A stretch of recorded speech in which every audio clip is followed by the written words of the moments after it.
We all think we're rational, but your brain is actually a master of shortcuts. These cognitive biases are mental scripts that save time but often compromise the truth. They prevent us from seeing God's full picture because we're only looking for what confirms or supports our current view. Hey everyone, welcome to It's the Good Life, your practical guide to young adulting. I'm Josh, this is David and Anthony, and today we are going to be talking about biases.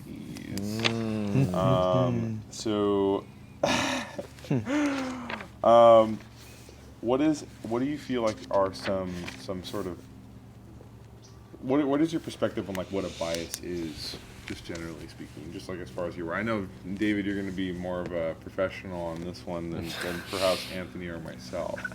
So yeah, what is a bias to you? What does that mean? To me, a bias simply is just the favoring of a certain perspective. I think I'll just keep it simple at that. It's favoring of a certain perspective? Okay. How about you, Anthony? I think it's sometimes it's like maybe something that we aren't always aware of, but it's something that tends to be maybe subconscious or unconscious, that a belief that we maybe hold about a certain idea, population, or some kind of thing that can sometimes hold us back in fully appreciating or seeing something for what it is. How about that? That's a word. Like it's essentially, and I think that all that to say, that's exactly what biases are supposed to be. Like your brain's shortcuts, because there's too much information that you're exposed to and taking at one time. So it creates these shortcuts so that you can sort of rationalize what you're seeing, right? So like, let's say you're going into a circumstance where, like, there's so many biases that we have that we're not aware of. So like, let's say you're going to order coffee or something like that. Like a bias or an assumption that you might make is that the person who is ordering it will proceed through a certain conversation a very specific way. Oh, hi, how can I help you today? Oh, can I get this? Oh, sure, no problem. Would you like blah blah blah blah blah? Like you expect that your bias is that the conversation is going to go a specific way, right? But then, how many times have you gone through a conversation like that and it goes a little bit of a different way? Where instead of it being like, oh, what can I get you today, is, oh, how are you doing today? You're like, all of a sudden, like your brain's pathway of how the conversations, you think the conversation's supposed to go, doesn't go the way it's supposed to. You know what I mean? Yeah. And it's like, I mean, there's so many different variations of that particular scenario where it's like you're put in a situation that your brain is not shortcutted out to actually execute or work through, right? Right. And so kind of I think the verbiage that a lot of the research I did used, it called it like shadow scripts, right? Like basically stuff that is sort of under the table but isn't shed on light. Like this is exactly how it's supposed to go, but it's sort of an expectation that we have, right? Like unwritten rules. Yeah, like systematic patterns that we like sort of identify subconsciously that then we project onto every circumstance. Right? Like that's essentially like what a bias is in a nutshell, right? I think one of the main biases that I really want to sort of hit on today is confirmation bias, where it's like we're looking for affirmation for circumstances that we're going through, right? So it's like that very textbook Mean Girls situation, right? Like someone, says something mean to one of the girls, and everyone's like, oh, blah, blah, like she's going to those people because she knows that she's going to get affirmation about her situation, even if that affirmation is a lie. Right? Yeah. Right? So just kind of jumping into that conversation, like, is that something that you, I can say that, especially when I was a kid and like a teenager, like that's what I looked for. Is that something that you guys struggled with in the past, or maybe you didn't struggle with it? Maybe I'm just... Yeah, I think the older that I grow, the more I find that it's valuable to seek opposing opinions. Because I think it's valuable to always see things from both sides. Whether or not you agree or disagree, you and your brother could be hashing something out and he just blatantly disagrees with you and you guys can't come to a conclusion on that.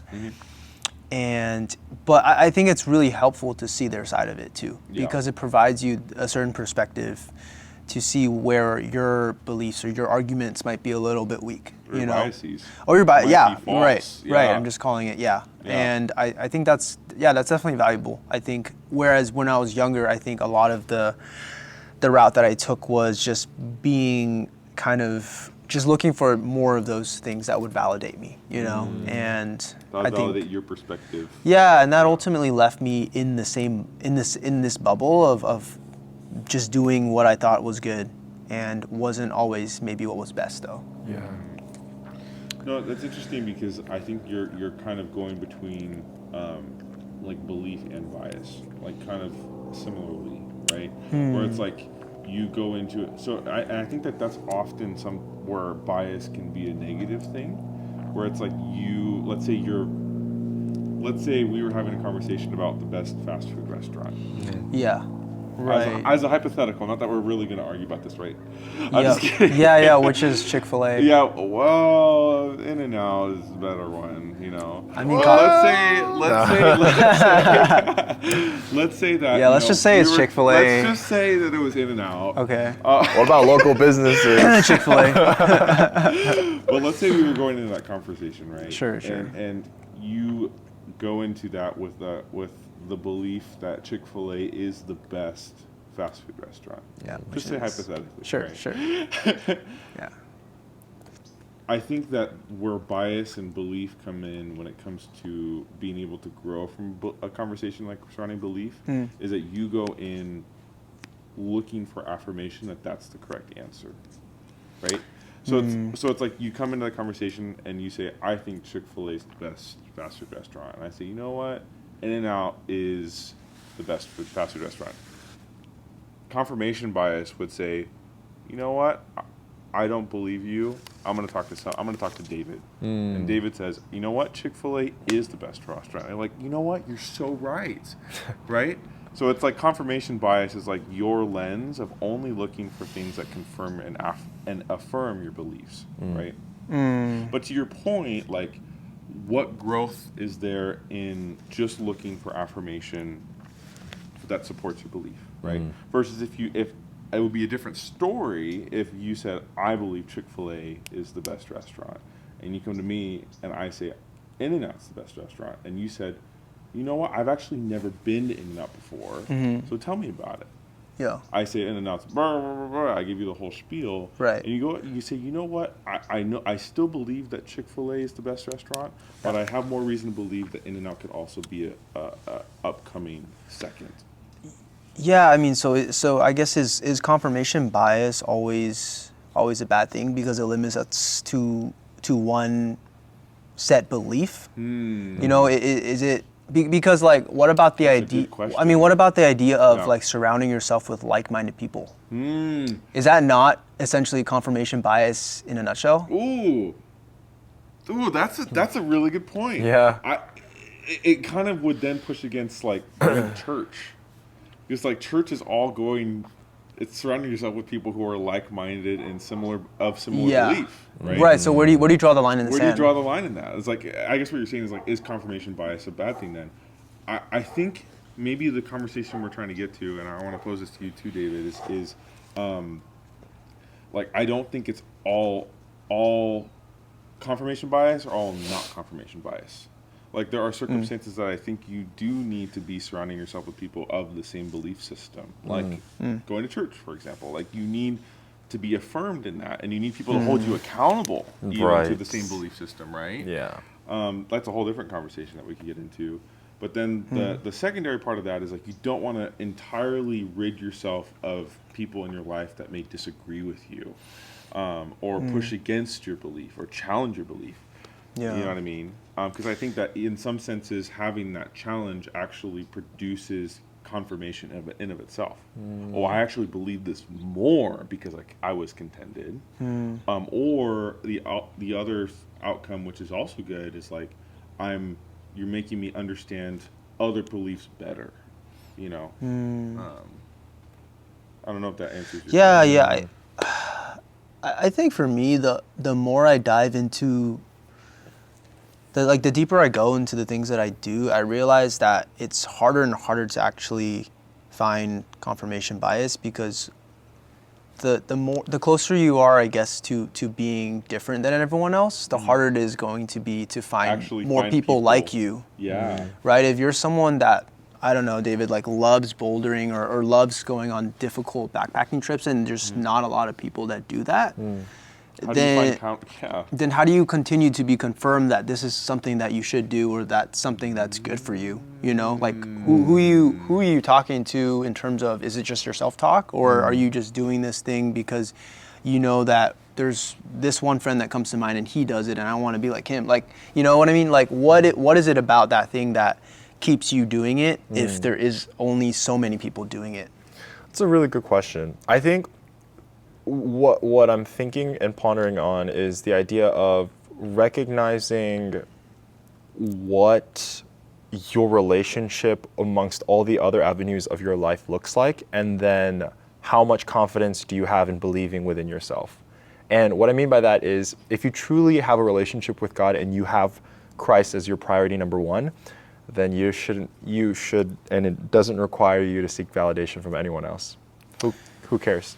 So My point, though, let yeah. me finish, is that if you're going to walk then the other avenue of life where perhaps you're going about your process and journey and there's not so many like-minded people that you're walking your journey because there's this separation that you're very different, I think then being affirmed is very different than confirmation bias, in the distinction that an affirmation of if you're walking with God is something that draws you in closeness and intimacy with Him, and separation to someone's just walking their life individually, independently, fulfilling their own desires, but they're not fulfilling anything of more purpose, more deeper, and it's more so just for the individual themselves, then I think we're missing a really big part of the picture here. Because ultimately what it boils down to is, who and what are you doing this for? You have to recognize your what and your why, right? And we've mentioned this all the way from season one. We've talked about our purpose, our why, as far as, you know, defining all of these wonderful different things. What is home to us, right? And so it really boils down to these questions, you know, what exactly are you doing this and why are you doing this? Because if you cannot answer those questions confidently, you're not walking into everything that you're going through the way that it should be intended. And even if you are, that belief is not going to get you very far, because it might be on this bias that either you're doing everything right or you're doing everything completely wrong, and you're going to continue to keep doubting yourself. So I think that's one of the things that I was just thinking of.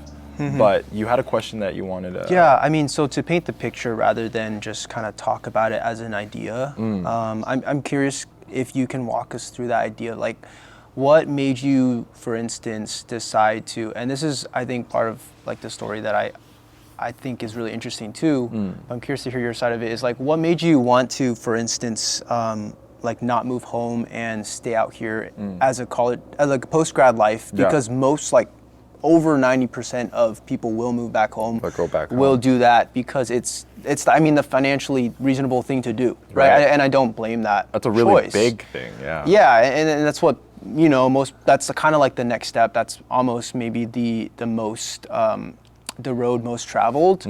But what made you take that, the road least traveled, you know? The one that most people don't take? Yeah. What is it that made you choose that? Because obviously, I don't think you got that necessarily like through confirmation bias, because most people around you weren't doing that. No, absolutely not.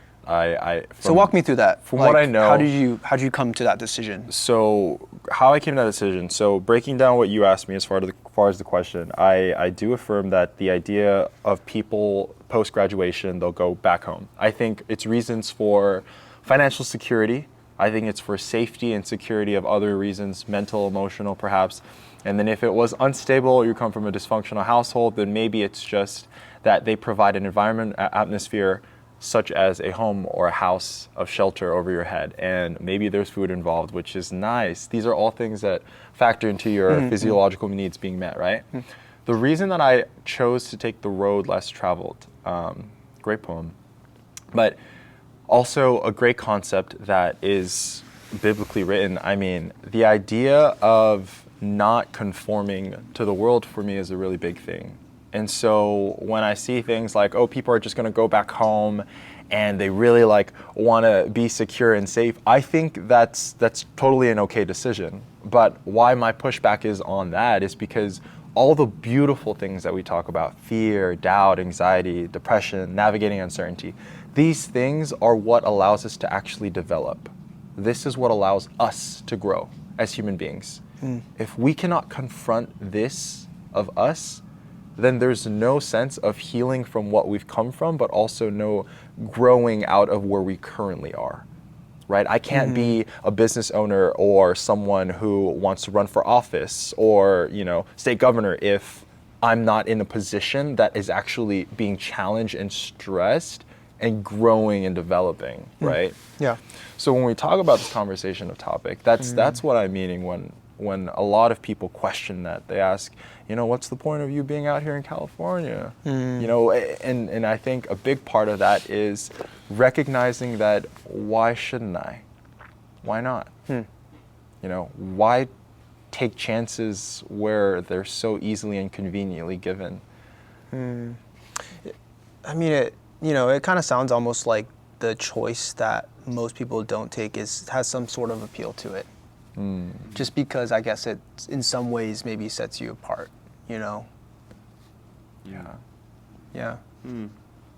Yeah. Wow, I'm just listening there. I mean, I'm getting the sense, generally speaking, David, what you're saying is like, it feels like when you are taking your own road and looking for affirmation on your own path, you never get the pushback that actually is necessary for growth.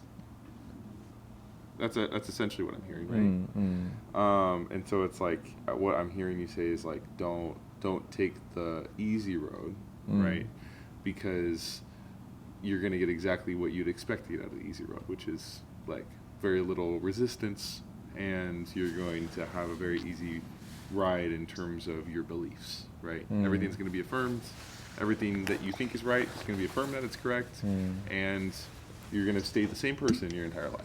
Basically. And there are people in my life, I could speak from experience, who have been the same person their entire life. Yep. Which is not a bad thing. I think consistency is a different conversation. But if that is a product of avoiding resistance, then for the sake of like not trying to be uncomfortable, and which is like through the process of change, I'm hearing that that's kind of what you're focusing on. Yeah. Is like, why should I put myself in a position that I'm not going to change, right, and grow?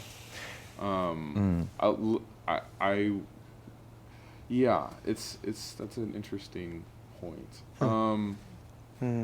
I think also kind of more what I was getting at in this conversation about bias was being aware of our biases, right? Obviously, confirmation bias is not the only one that's out there. It's probably the more well-known ones, right? But also just being aware of like our cultural lens, our political lens, our financial lens, right? And we kind of talked about this last episode when it comes to doubt, right? And procrastination is like the way that we view the world can be done from a lot of different perspectives, right? Confirmation bias is a perspective through the self, essentially, in a nutshell, right? You're viewing other circumstances through the benefit of what am I getting out of this, right? And so just kind of like progressing this conversation about bias, right? Like what are other biases that you are cognizant of, but maybe not are acting on or aware of? So like, for example, for myself, like I think one of the biases that I struggle with is like cultural bias. Not to say that I'm like not aware of culture, but I think sometimes, especially in the healthcare field, I miss a lot about how much culture plays a role in people's healthcare decisions, right? So like, for example, like generally what I've seen is like the older Asian population tends to not go to the hospital unless they absolutely have to. Right. Right. So they tend to be the people who come into the hospital, especially at where you work, like when they're really should have come in probably a couple weeks, months before they did. But then there's different populations that come in far more frequently than they probably should, you know. And I think that when I initially started working in the acute care setting, I was confused because I was like, I don't understand what's happening here. Yeah. But I think like as I've grown and my lens, my bias has expanded Right. or even been challenged, right? Like, oh, why are these people coming in at these times? Like, I'm not saying like why are these people, but like why are specific populations coming in at these different rates and whatnot? That's definitely like developed over time. And so I think that's just like one example of a bias that I struggle with having more awareness of. And that's kind of what I'm wanting to bring. Confirmation bias is probably the most apparent, obviously. Right, yeah. That most people probably struggle with is like not looking for answers that just affirm their beliefs, right? But yeah, what are some other biases? I mean, they don't even have to be within those categories. Like, what are things that you believe have frameworks for to help you get through life easier, but maybe isn't actually the best way to go about life? I think one that I'm still discovering, and I'm grateful that I had learned about it in high school. It was during a leadership training. It was implicit bias. Ooh, That one. talk about that one. Oh man, it kind of hit me when this leader who was sharing. He's a public speaker, and man, this guy was doing it's like something that was triggering me super like often. And what he would do in his public speaking was he would keep on he kept on basically like standing on his toes while he was speaking, almost like a nervous tick or something. And I got pretty frustrated. I was like, man, I love public speaking. Like, communication is a huge thing for me in high school. Like, I'm very involved and engaged on campus, and I'm not even doing that as a public speaker, right? But then I thought like, okay, wait, I'm learning about implicit bias, just understanding necessarily what goes into factoring the way that people go about their life, but also how you can perceive another person, whether it's the factor of like not even considering their cultural background, their health concerns, or maybe there's something deeper that we just can't see. So subconsciously, there's something that perhaps is going on that we're like, for me, I thought like, yeah, I think that guy's just like, he's probably really nervous or something, right? But what was affirmed then, which was beautifully done, and I'm grateful that it happened, was I asked him, I said, hey, what's going on with this whole going up on your toes every single time that you're talking, and to all the student leaders? And he's like, oh yeah, it's probably just like some nervous thing that I've got going on. So like he wasn't even cognizant of it. He wasn't aware of it. But I think coming for me in my perception of that experience, I just thought like, oh yeah, maybe this guy, he's got something going on. But I think all to say, whatever bias that you come across with, it's important to acknowledge that we all come from a specific bias. Everyone has something that we're sharing and thinking about and perceiving. Yeah. But I think how we can healthily navigate what that looks like is being open about that bias and then moving forward with that acknowledgement of kind of where we're at, right? Yeah. But it's not to say like, you come to any circumstance, situation, or case, and it's not as simple as like, hey, what are your pronouns type of a thing. Yeah. I think that's a very different thing, right? Like you're not going to ask a person like, oh yeah, hey, what are your biases? Yeah. Because then you're probably going to shift your whole tone of attitude, how you engage with that person. Yeah. Well, I mean, I don't think it's a conversation that you can have unless you first engage and are vulnerable about your own biases first, right? So it's like you even being transparent about your own implicit biases, right? Like when it comes to viewing other people, like at least for me, I don't know about Anthony, but like I feel a lot more inclined to share my own because you shared yours, right? Yeah, you're absolutely right. I don't think you can go up there and be like, so what lenses do you view life? Right. What are ways that you're biased about viewing people? Got right? it. Taking notes. Got it. For next time, I got you. Absolutely. I'll make sure to not act like that anytime around right. you, Yeah, I think in terms of that conversation. But going back to kind of implicit bias, I know you were kind of describing it, but for the listeners and for myself, honestly, like what is implicit bias? Like, can you define it? I mean, I personally am still learning necessarily. Okay. Yeah, like I'm not going to say that I know the definition fully, But I mean, what I've taken from implicit bias is just that idea of like these, something to do with the subconscious and the conscious decisions that you make in life, but also how your perception is altered by all of these different factors. Once again, that I kind of listed through health and cultural things that fixed and are a part of the identity, but not necessarily things that we know off the bat, like surface level. Well, it's those shortcuts, right? Like things Right. you assume. Right. Like patterns that you assume are of people without actually knowing. Yeah. I mean, I think if I were to rewrite what bias is, it's like assumptive belief, right? Like you believe something, but it's based and rooted in assumption. Yeah. Right? Based on patterns that you've seen before, right?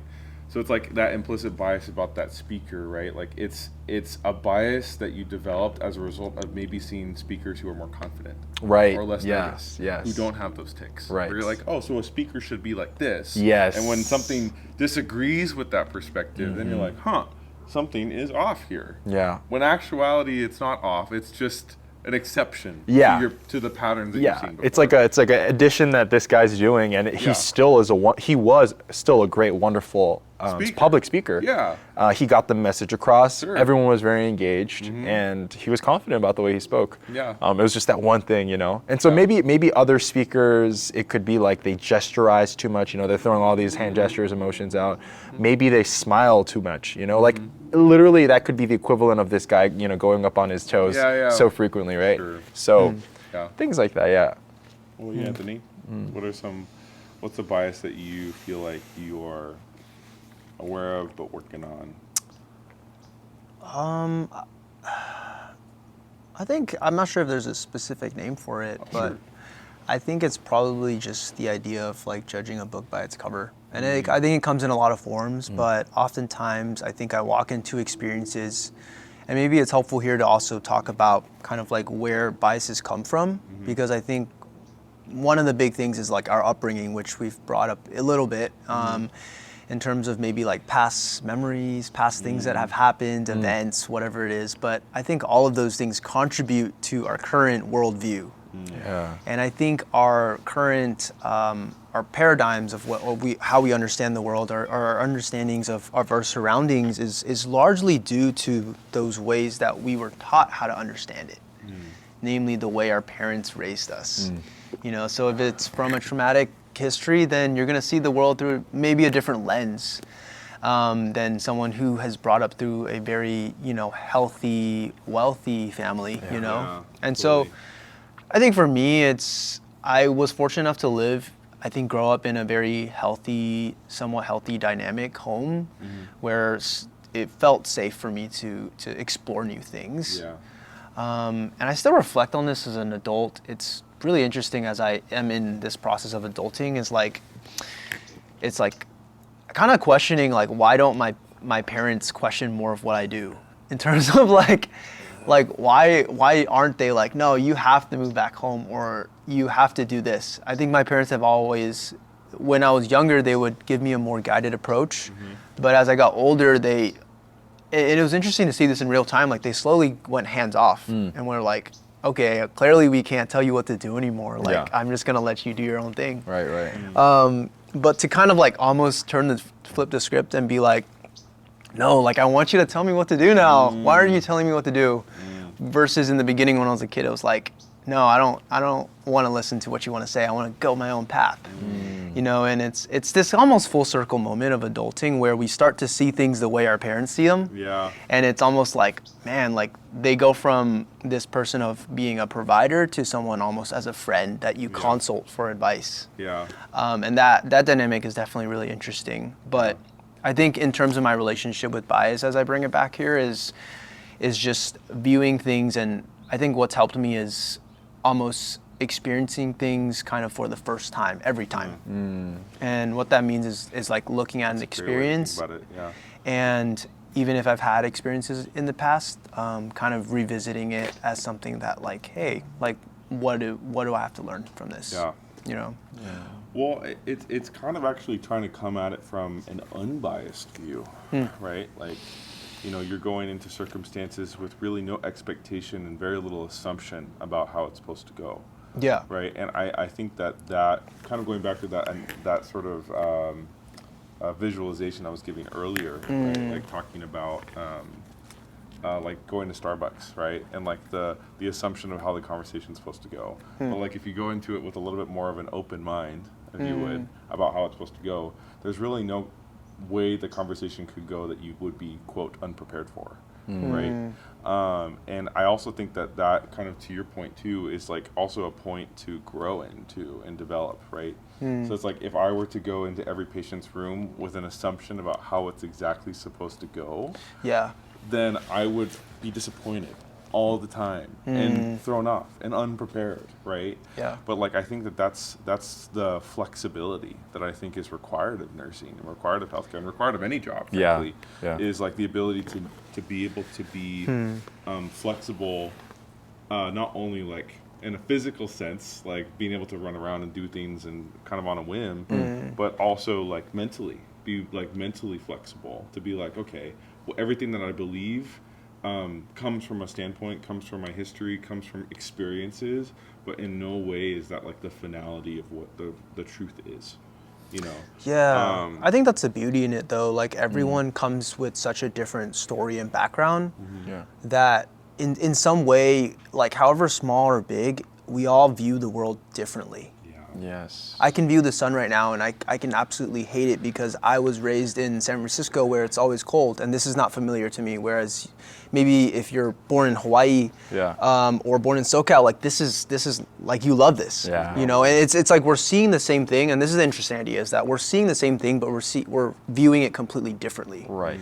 And I think so oftentimes in life, like that's the case, where we are often talking with somebody in discourse, we're having a conversation and we're seeing the same issue, but we're viewing it in two different angles and ways. We're seeing the same thing, but we're seeing it in different ways. And so it's, I think I think this is like something that comes to play in like problem solving, which is, I think, a topic for another episode too, is like, how do we do that? But to like, how do we go about finding common ground in a world full of people with bias? Because bias is something that almost is unavoidable. Like we're coming in with all these biases automatically. Yeah. Wow. Such good stuff, guys. Thank you for sharing. Yeah. I think sort of as we're moving on to the second half of this conversation, just in terms of talking about bias, I think one of the other points that I really wanted to kind of rummage through is if we're talking, we're kind of talked about this initial conversation about being aware of our biases, and we kind of are hinting at this, like what are ways that we can engage those biases directly. So like one of the things that my dad and I have been doing recently, he's been reading a book about biases by a guy named Richard Rohr. And he really just sort of unpacks every type of bias that you could possibly have that define and your lived experience, your lived perspective. And in the process of sort of dissecting and auditing those biases, the goal is to become really cognitively aware of how you outlook your life and the fullness of it. Because I think a lot of times we can talk about implicit bias, we can talk about confirmation bias, we can talk about those sort of biases, but there's so many perspectives that are really deeply rooted that we may not even be aware of that we have, right? And so like, and then we're going to get into this in some future episodes, talking about memories and talking about familial belief, but just kind of hit it on the conversation of biases, like, for myself, right? I think one of the biases that comes from my family is that you're only valuable if you're hardworking, right? And obviously I do value hardworking, but there was a sense of like you're only valuable when you're hardworking, and the opposite's also true. Like your value diminishes the less hardworking you are. But then the part of that bias is the conversation of like, what does hardworking mean, right? And so I think that that's something that I struggled with a lot, was like being able to really think deeply about like what, and this is kind of like the end of the conversation, right? Is like, and we kind of talked about this, is like biases tend to produce action, right? So it's like and that usually is kind of in the form of words, but it also could be in the form of decision making and actions that you choose, right? And so like if the bias that I have, which comes from my family, is you're only valuable when you're hardworking, then I'm only going to put myself in positions that I perceive that I'm hardworking. Yeah. Right. Like engineer. Like so for my dad's family, it was like engineering. Right. Like if you weren't an engineer, it was kind of hard to say that you were hardworking in my family. Right. So all of my dad's family is engineers. Right. There is a bias there that is shown through the actions and decisions that they made career-wise. Yeah. Right. That's interesting. I think to see like the link between biases and value. Yeah.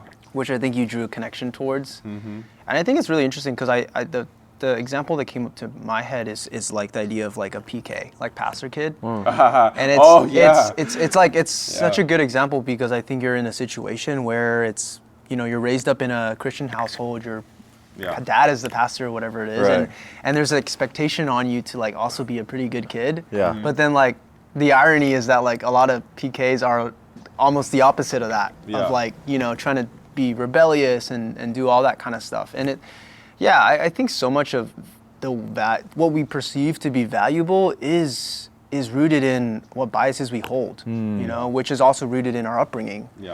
And so I think going back to like, you know, this topic of memories too, which we'll get into in later episodes, it's so key, so important, I think, to this conversation because it unlocks that key almost to like this door that opens up like, okay, what biases are in here?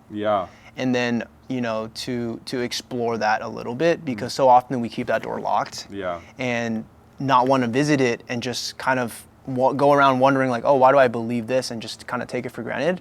When going into that door of biases really allows us to unlock the reason, the why behind why we believe what we believe. You know, it invites growth in those spaces. Right. And it's like, I think there's that conversation. And I think that this is something, I guess, like, it just occurred to me, like, as sort of an encouragement of this entire podcast, is like not to remain stagnant. Right. And I think there's that narrative, especially like coming from healthcare, that like the older you get, the more crystallized you become. Like not only literally physically, but also mentally. Like your beliefs begin to solidify to a point that it's really hard to sort of break them and unbound them and then rework them. But I think the great gift that I've had of being in a relationship with my dad, especially in the season of life, is seeing how him sort of heading towards retirement is probably more flexible than most people I know my age in terms of his perspective. But it comes from his willingness and his desire to audit and evaluate his beliefs, of which biases are a part of that. Right? And you can, like, kind of go into the analogy of thinking of your biases and your beliefs as sort of this chest. Like, I think some people put more locks in it than others.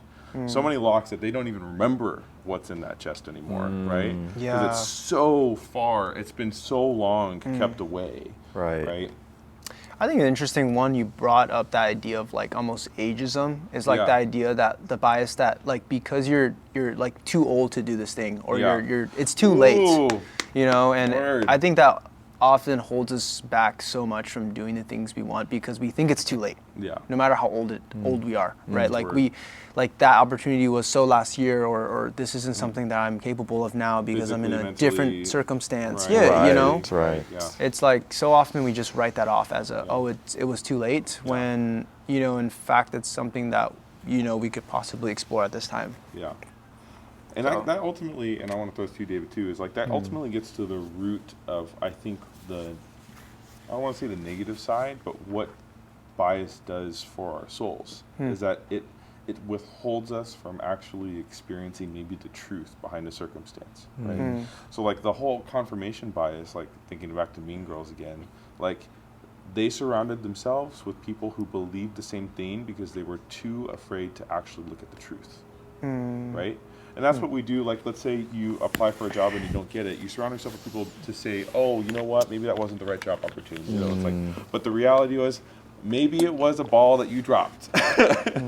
And maybe surrounding yourself with people who are just going to affirm the wrong thing is actually withholding you from the lesson that you need to learn in that season, in that moment, right? And so it's like, I think that yes, bias is a built-in mechanism that can be really good. But oh my gosh, like how many circumstances I've been in that I've surrounded myself with people who affirm what I believe, and I was withheld from the growth and the experience that I could have had as a result of not surrounding myself with people in that way. Yeah. And so, now going back to your question, maybe we could pose this over to David too. Is like when it comes to addressing bias, like what is your experience of doing that when it comes to unpacking that for yourself, like assessing yourself, like your familial biases, your experiential biases. Reflection for Yeah, sure. like do you have a hard time? Do you like have you done that? Do you do that frequently? Is it something that you're just like, okay, well, Yeah. I'm pretty aware of them already? Reflection for sure Yeah. is that process, and I think being also open-minded, like you said, that's so important. And then in that process of reflection and keeping an open mind, self-awareness from that, almost like a result. So equation-wise, you can put reflection plus having an open mind, keeping an open mind, persisting an open mind equals self-awareness. And with that self-awareness, I think you can engage in almost any space with the healthy and proper engagement that it requires or that it needs. You know, and even if you can't meet that, it should suffice, because self-awareness, you're already one step ahead of the situation at hand, because if you can already address a problem, you're halfway there. And you know, someone wise once said that, right? I'm trying to like find the person who said that. But literally, no, you just said that, David. Just quoting this himself. I'm quoting from a place. But that is a very honest and practical and applicable thing for all of our lives.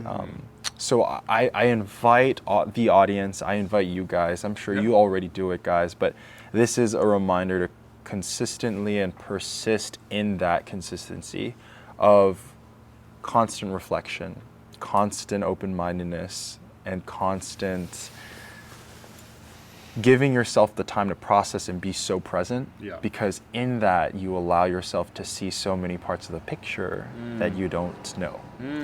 Whether you hear about it, whether you are disclosing of it from, you know, whether that's through social media or through other friends of connection of network, whether that's through work, whatever that looks like, you know, your professor at school, peers, friends, classmates, family members. And if not in a relational sense, you know, if maybe you write it in your diary, in your notebook, you know, things like that. How intimate are you in that experience of reflection and open-mindedness that you're becoming so self-aware where you can actually see all these different doors? So it's a word. Beautiful. I think my final thought on this is like, I think it's interesting that the more we are validated on our biases, the more they become like solidified. And I think this is maybe why as we get older, it's harder to let go of certain beliefs. But I think realizing that, you know, it's something I learned from you actually, David, really more so recently as I gotten to know you as a friend, is that like you are someone that definitely ruffles my feathers in some ways, a lot, in a really good way. And I say that in the same for me in the best way possible. Yeah. I think in a lot of ways you one, challenge my beliefs, and in a lot of ways, obviously that comes with a certain evoked emotion, right? Of like, sometimes maybe it's anger, or maybe it's frustration, or maybe it's a misunderstanding, or maybe it's just clarity in the way that we think and believe, right? But I think at the end of the day, I always, as I come to reflect back on those conversations that we've had where we've had our differences, respectfully, I always come to appreciate them in the fullness of our conversation. And I love that that's bringing a smile to your face, because I think that is what it is. It's like there's beauty in disagreement, because it almost unlocks a certain view of the world that you didn't have before. That's crazy. I'll say that again. Like that conversation, that disagreement unlocks a certain view that you didn't have previously to that conversation. And I think that's the beauty of being around people that are so different from you, right? I am very different from Josh, as Josh is very different from you, David, and you are very different from me. Yeah. But I think part of the conversation that we're having here, in light of our differences, is in itself what creates the beauty in this conversation. Yes. Because if we were all the same people, then that wouldn't make for a very interesting conversation, Yeah. right? Yeah. So I think, to leave off on that, I think there's just so much value in just being your friend, Yeah. and being able to see things from a different perspective, you know? So thank you Yeah. for that. Yeah. Thank you. Wow. Close us off, Josh. Yeah, I think one last word I would say I would have is just like as an affirmation of what both of you guys said, is that we only have, I think that I stand under the belief that a lot of people, including myself, sometimes believe that we have a bigger part of the puzzle than we actually have. And so it's like, what would it look like for you to recognize, what would it look like for us, what would it look like for the listeners to recognize how little of a piece of the puzzle you actually have? Sort of as an invitation to say, since you only have this small piece of the puzzle, what would it look like for you to get a bigger sense of the picture by inviting other people into that picture as well, so that you can get a bigger sense of the greater workings in mind, instead of just limiting yourself to your small puzzle piece, which is the actual reality. I'll pray for us. God, thank you for today. Just thank you for the beauty of the sunlight this morning, and just thank you for the opportunity to continue to converse about these great topics, like doubt and procrastination and biases, Lord. I just thank you that we can just engage in our differences and similarities together, and just pray for anyone who's feeling affirmed and maybe even a little bit convicted about this conversation, Lord, that you would just bring about renewal and opportunity to just address these things in their lives, Lord. And we thank you for this day, and just pray for everyone who's listening today. Amen. Amen. Amen. Alrighty, and that's going to be episode 6. Thank you guys so much for watching. It's The Good Life, your practical guide to adulting. Don't forget to like, comment, and subscribe if you've enjoyed the show. It really does help us grow, as well as gives you notifications every time we drop an episode. And we just love doing this, and we will continue doing this. Appreciate you guys for watching, and we'll see you guys in the next one.